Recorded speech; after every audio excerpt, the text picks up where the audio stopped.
राजनेता होना गुनाह है क्या? क्या चुनाव लड़ना गुनाह है? क्या निर्दलीय चुनाव लड़ना गुनाह है? मुझे बताइए। अगर वो चुनाव लड़ना गुनाह था तो मनीष कश्यप जैसे लोग इस देश में गुनाह करते रहेंगे, और ये गुनाह करने वाला अकेला मनीष कश्यप नहीं है। महाराष्ट्र सरकार के मुख्यमंत्री, उस समय के तत्कालीन मुख्यमंत्री, खुलेआम पद पर बैठते हुए संविधान की शपथ खाने के बाद कहते थे कि इस देश में, कि इस प्रदेश में, महाराष्ट्र में सिर्फ मराठी रहेगा, कोई बिहारी नहीं रहेगा, मारो भगाओ इनको, भगा दो। क्या ये अपमान का घूंट पूर्वांचल के लोग नहीं पीते हैं? क्या हिंदी भाषी लोगों की आसाम में हत्याएं नहीं होती हैं? क्या जम्मू कश्मीर में ब्राह्मण लोगों को टारगेट नहीं किया जाता है?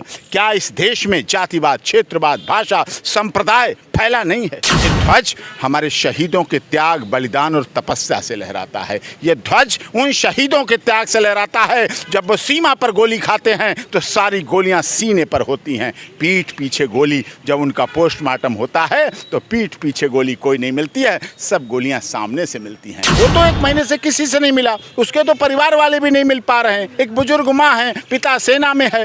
तो क्या एक सैनिक के खून में इतनी कमी आ गई, उसका डीएनए इतना खराब हो गया इस देश के सैनिक का कि वो राष्ट्रीय सुरक्षा के लिए उसका बेटा खतरा बन गया?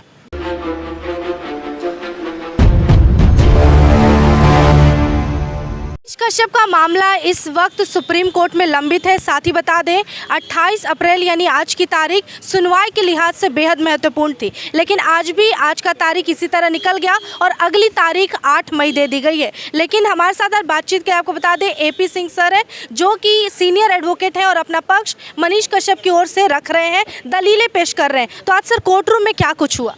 आज पहले तो 2 नंबर था, मैटर लिस्टेड था, तो उसमें पास ओवर लिया गया कि पास ओवर था, एडवोकेट थे नहीं तमिलनाडु सरकार की, फिर पास ओवर हो गया।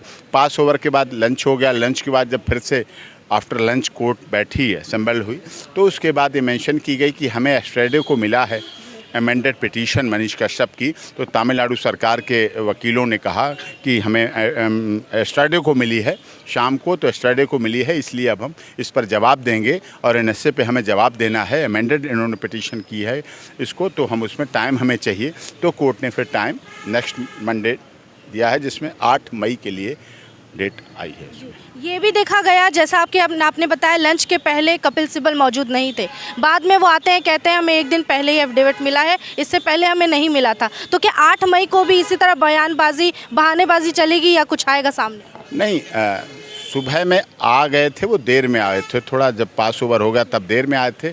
फिर और मैटर थे, उन्होंने और मैटर में प्रोसीड किया कपिल सिब्बल जी ने, लेकिन इस मैटर के लिए फिर लंच के बाद जब रखा गया तो उन्होंने उसको कहा कि हमें टाइम चाहिए, क्योंकि उसमें एस्ट्रेडे फाइल किया गया। अमेंडेड पिटीशन जो फाइल किया एस्ट्रेडे को, कल फाइल हुई शाम को, तो कल फाइल हुई है, तो अब उसको आगे उन्हें टाइम तो चाहिए होता है, नेचुरल अपोजिट पार्टी को टाइम चाहिए होता है। काउंटर एफिडेविट बनता है, उनके अधिकारी आते हैं, साइन होते हैं, एफिडेविट बनता है, कॉपी भी सप्लाई होती है, कई बार इधर कॉपी लेट सप्लाई होती, तो भी एक मौका होता है कहने का। देखिए, अब अपोजिट पार्टी तो वो हैं, वो तो हर चीज़ को प्रयोग करेंगे, हर दलील को देंगे, हर टैक्टिस प्रयोग करेंगे, हर चीज़ को करेंगे, डिले हो, देर हो, मनीष कश्यप ज़्यादा से जेल में रहे। उनकी तो यही धारणा है, उनकी तो यही सोच है, उन्होंने तो रखा है। जब वो तमिलनाडु सरकार और तमिलनाडु पुलिस ने मनीष कश्यप का ट्रांजिट रिमांड जो मदर कोर्ट बिहार से लेके गए थे और वापस पटना लाना था, वहाँ से कंप्लीट हो गई, इन्वेस्टिगेशन कंप्लीट हो गई। जब वापस आ रहा था मनीष कश्यप वहाँ से, तो रात में 9 बजे कोर्ट खुलवाई गई। रात में 9 बजे कोर्ट खुलवाकर एप्लीकेशन लगाई गई और उस एप्लीकेशन को सुबह 10 बजे के लिए रखा गया, और जब 10 बजे सुनवाई हुई उस समय कह दिया गया कि ये इसमें तो एनएसए लगा हुआ है, एनएसए लगा दिया गया, राष्ट्रीय सुरक्षा। अब बताइए, जो व्यक्ति मनीष कश्यप अपने आप सरेंडर हुआ, उसने कोई भेष बदला, दाढ़ी बढ़वाई, कटवाई, बाल लंबे किए, भेष बदला हो, कपड़े दूसरे पहने हो, आईडी दूसरी ली हो, क्या वो किसी एयरपोर्ट से भागते हुए पकड़ा, क्या वो नेपाल बॉर्डर से पकड़ा, क्या वो कहीं बेसमेंट से पकड़ा, कहीं छुपा हुआ था? नहीं, अपने आप सरेंडर हुआ, थाने में सरेंडर हुआ। ये उसकी गलती थी, यहाँ आना चाहिए था। हाई कोर्ट जाना चाहिए था, एंटीसिपेटरी बेल लगानी चाहिए थी, ये नहीं कुछ किया। लेकिन वो क्यों? क्योंकि विश्वास करता था कि हमारी बिहार पुलिस है, हमारे तेजस्वी यादव हैं, हमारी सरकार है, हमारे युवाओं की सरकार है, हमारे साथ ऐसा गलत नहीं कहेगी। गलत फहमी में केस रजिस्टर्ड हो गया और मैं पुलिस में जाता हूँ, अपनी बात बताऊँगा जाके और सारी बात सामने आएगी। ये उन्होंने किया। मनीष कश्यप ने क्या गलत किया? नहीं किया। अब वो उसके बाद ट्रांजिट रिमांड लिया गया। उसके बाद मनीष कश्यप के खाते सीज कर दिए गए, 48 लाख रुपए थे, सब सीज कर दिए गए, सारे खाते सीज कर दिए गए। सोचिए आप, ये समस्या गलत है, मानवाधिकारों का हनन है, नेचुरल जस्टिस के अगेंस्ट है। ये बिल्कुल नहीं होना चाहिए था, किसी कीमत पे नहीं होना चाहिए। उसके बाद चलिए वहाँ से ट्रांजिट रिमांड तमिलनाडु पुलिस लेके गई। चलो तमिलनाडु पुलिस लेके गई, वहाँ जब इन्वेस्टिगेशन कंप्लीट हो गई, सारी जांच हो गई, सब कुछ पता लगा लिया, फिर एनएसए लगाया गया।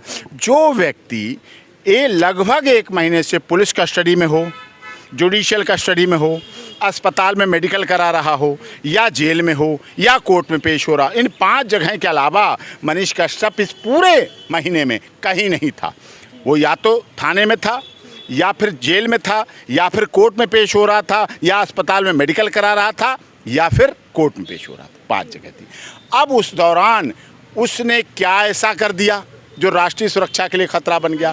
पहले से एफआईआर नहीं थी, पहले से एफआईआर मनीष कश्यप के लिए नहीं थी। जैसे अमृतपाल सिंह गिरफ्तार होने से पहले रासुका का एफआईआर थी एनएसए की, मनीष कश्यप के खिलाफ एफआईआर नहीं थी।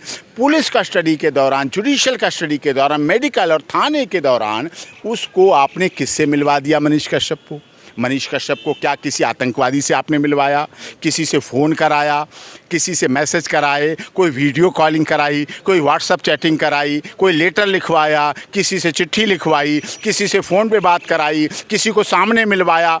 अगर आपने ये सब किया है, पुलिस कस्टडी और जेल कस्टडी में किया है, तो आप जाने। लेकिन वो तो 1 महीने से किसी से नहीं मिला, उसके तो परिवार वाले भी नहीं मिल पा रहे हैं। एक बुजुर्ग माँ है, पिता सेना में है।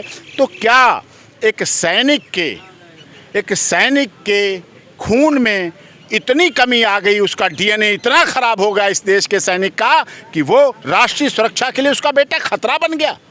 राष्ट्रीय सुरक्षा के लिए आपने कितना बड़ा आरोप लगाया है। एक सैनिक का बेटा राष्ट्रीय सुरक्षा के लिए खतरा हो सकता है, और वो सैनिक जो इस देश की सीमा पर जो राष्ट्रीय ध्वज लहराता है ना, आप देख रही हैं माननीय सर्वोच्च न्यायालय के सामने जो लहराता है, ये ध्वज हमारे शहीदों के त्याग, बलिदान और तपस्या से लहराता है। ये ध्वज उन शहीदों के त्याग से लहराता है। जब वो सीमा पर गोली खाते हैं तो सारी गोलियां सीने पर होती हैं, पीठ पीछे गोली। जब उनका पोस्टमार्टम होता है तो पीठ पीछे गोली कोई नहीं मिलती है, सब गोलियां सामने से मिलती हैं। और जब उनका शव हमारे गाँव, गली गलियारे, किसान मजदूर के परिवारों में आता है तिरंगे में लिपटकर, तो जो वहाँ पर उपस्थित महिलाएं होती हैं वो कसम खा के कहती हैं कि जो तू तो चला गया, जो मेरे पेट में पल्हा बच्चा है उसे भी इस देश की सेवा के लिए, देश के आन मान शान के लिए भेजूंगा।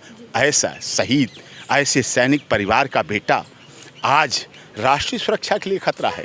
हाँ, उसकी एक कमी है, उसने हिंदी भाषा के लिए लड़ा, प्रवासी के लिए लड़ा, मजदूरों के लिए लड़ा, उनके साथ अन्याय होता है उनके लिए लड़ा। उसकी एक कमी है, उसने हिंदी भाषा के लिए लड़ा, प्रवासी के लिए लड़ा, मजदूरों के लिए लड़ा, उनके साथ अन्याय होता है उनके लिए लड़ा।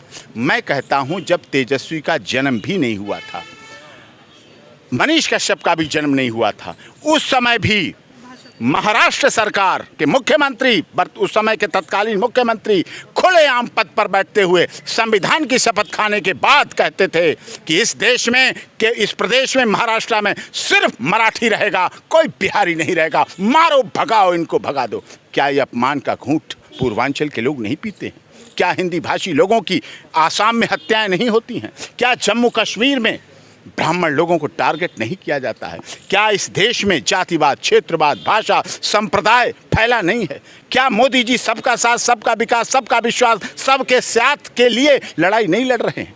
क्या देश से हट गया जातिवाद, क्षेत्रवाद, भाषावाद, क्षेत्रवाद का शिकार हो रहा है? हिंदी भाषा बोलने की उसे दंड मिल रहा है। तमिलनाडु सरकार आरोप लगा रही कि यहाँ 6 केस रजिस्टर्ड हैं, वो तो आपने किए। वो क्या कह रहे हैं, बिहार सरकार कह रही है 8 केस पहले के रजिस्टर्ड है। बिहार सरकार कह रही है नेता है, यूट्यूबर नहीं है। वही सवाल करना चाहेंगे, कुछ लोग मनीष कश्यप को यूट्यूबर कह रहे हैं, कुछ पत्रकार कह रहे हैं। वहीं कपिल सिब्बल जी कहते हैं कोर्ट में कि उनके 6 लाख से ज़्यादा 60 लाख से ज़्यादा फॉलोअर्स हैं, वो एक राजनेता है। तो एनएसए लगा किस पर है, एक होने वाले राजनेता पर, यूट्यूबर पर, या फिर मनीष कश्यप जो एक सैनिक के बेटे हैं उन पर? देखिए, सैनिक के बेटे पे लग नहीं सकता, यूट्यूबर पे लग नहीं सकता, बात छोटे बड़े पत्रकार की आप कर नहीं सकते। पत्रकार छोटा हो बड़ा हो, पत्रकार पत्रकार होता है, चाहे उसकी वीकली मैगजीन हो, चाहे क्वार्टरली मैगजीन हो, चाहे डेली अखबार हो, चाहे इवनिंग समाचार हो, कोई भी हो उसका समाचार मैगजीन कोई भी हो, लेकिन पत्रकार पत्रकार होता है। राजनेता होना गुनाह है क्या? क्या चुनाव लड़ना गुनाह है? क्या निर्दलीय चुनाव लड़ना गुनाह है? मुझे बताइए। अगर वो चुनाव लड़ना गुनाह था तो मनीष कश्यप जैसे लोग इस देश में गुनाह करते रहेंगे, और ये गुनाह करने वाला अकेला मनीष कश्यप नहीं है। इस देश की आज़ादी की लड़ाई में कितने राजनेता आए, पत्रकार से आए।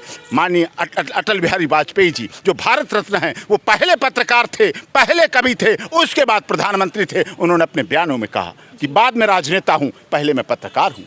चुनाव भी लड़े। इस मनीष सिसोदिया जी यहाँ के पहले पत्रकार थे, बाद में राजनीति में आए। राखी बिरलान हमारी बहन यहाँ की पहले पत्रकार थी, फिर राजनीति में आई। तो राजनीति में आना, पत्रकार होना गुनाह नहीं है। इलेक्शन कमीशन ऑफ इंडिया के तहत चुनाव लड़ा मनीष कश्यप ने, कोई गलत नहीं किया, कुछ अपराध नहीं किया है। मनीष कश्यप एक तरफ बहुत सी मुसीबतें जेल में ऑलरेडी झेल रहे हैं, उसके बावजूद परिवार की बात की जाए तो सामाजिक तौर पर, आर्थिक तौर पर, मानसिक तौर पर काफ़ी प्रताड़नाएं उन्हें झेलनी पड़ रही है। तो इसके लिए दोषी कौन है? 1 महीने से जिस व्यक्ति का रिमांड हो रहा, 1 महीने से ना समय पे खाना पीना, क्या होता होगा क्या नहीं होता।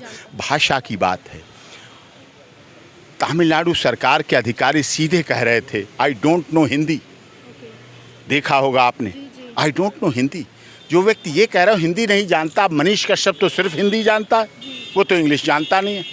अगर इंग्लिश जानता होता या जानता है और इंग्लिश को व्यवहार में लाता, इंग्लिश का समर्थक होता, तो वो भी बाहर कहीं विदेश में नौकरी करके अपने माता को और पिता को नौकरी छुड़वा के वहीं बुला लेता, वहीं रख लेता, वहीं रहता। कितने लोग चले गए, ब्रेन ड्रेन हुआ है हमारे देश से, होता वो भी कर लेता। लेकिन उसने सन ऑफ बिहार लिखा, इस बात की सज़ा है। लेकिन उसे किस बात की सज़ा दे रहे हैं? आपसे आखिरी सवाल पूछना चाहेंगे, 8 मई बहुत ही महत्वपूर्ण दिन है, क्या उस दिन उन पर लगा एनएसए हट जाएगा, और अगर हटेगा तो ये हटना कितना ज़रूरी है? अभी हम सभी का बहुत प्रयास है कि मनीष कश्यप जल्दी बाहर आएं। इतने दिन हो चुके हैं जेल में, दूसरे राज्य में है, वहाँ खाना पीना अलग है, भाषा अलग है, भाषा की वजह से वो जेल में है, तो उसे कितनी फिज़िकली और मेंटली परेशानी हो रही होगी। अब हमें उसके लिए यहाँ हमने जो क्लबिंग की पिटीशन लगी है, सारे केस क्लब हों और किसी दूसरे राज्य में उनका ट्रायल हो, क्योंकि बिहार और तमिलनाडु वाइस्ड हैं, ये हमारी मांग है। दूसरी मांग है उसको इंटरिम बेल दी जाए, वो भगोड़ा नहीं है, उसका पासपोर्ट आप रख लो, कहीं भागेगा नहीं, अंडरटेकिंग ले लो, श्योरिटी ले लो, जो भी चाहें जैसे ले लो, परिवार की श्योरिटी ले लो, ब्लड रिलेटिव की श्योरिटी ले लो, वो हो। तीसरी हमारी जो एनएसए लगाया है पुलिस कस्टडी में, जुडिशियल कस्टडी में, वो ख़त्म होना चाहिए और केसों का ट्रायल हो और सत्य का सत्य, झूठ का झूठ सामने आए। ये आवश्यक हो जाता है, क्योंकि मनीष कश्यप के भी मूल अधिकारों का हनन नहीं होना चाहिए। मूल अधिकारों को बरकरार रखना देश की सर्वोच्च न्यायालय सुप्रीम कोर्ट और माननीय हमारा जो संविधान है उसके अंतर्गत है। ये होना चाहिए, जिससे उसके फॉलोअर्स की बात नहीं है, उसके माता पिता परिवार की बात नहीं है, इस देश के एक बिहार राज्य के नागरिक को उसके मूल अधिकार मिल सकें, उसके मानव अधिकारों का हनन ना हो और वो बाहर आए। लेकिन कमजोरियां थोड़ी सी हो जाती हैं हमारी टीम की, लीगल टीम की, कि जो पहले फाइल हो जानी चाहिए थी अमेंडमेंट, मैंने तो बहुत दिन से कह रखा, लेकिन वो कल फाइल हो पाई, जिसकी वजह से तमिलनाडु सरकार को मौका मिल गया, बोलने का टाइम मिल गया। वो तो चाहते ही हैं अधिक से अधिक जेल में रखे, ये हुआ। तो आज हमारी सीधी बातचीत सीनियर एडवोकेट एपी सिंह से हुई और इन्होंने अपनी राय, जो चीज़ आज दलीलें पेश की गई कोर्टरूम में मनीष कश्यप से जुड़ी हुई, वो सारी बातें कोर्टरूम की बातों को सामने रखा है और बताया कि क्या कुछ हुआ। साथ ही आज का दिन बेहद महत्वपूर्ण था, बावजूद इसके आज कुछ भी निकल कर कंक्लूजन नहीं आ पाया और अगली तारीख दे दी गई है कोर्ट की तरफ से, जो कि 8 मई को है। अब 8 मई को उम्मीद जताई जा रही है कि उस दिन मनीष कश्यप को न्याय मिल सकता है और एनएसए जैसा जो आरोप है वो हट सकता है। इसी उम्मीद के साथ अब हमें और आपको सच का साथ देना होगा और मनीष कश्यप की रिहाई के लिए, उनके न्याय के लिए जमकर मांग करनी होगी, उनका समर्थन करना होगा। धन्यवाद।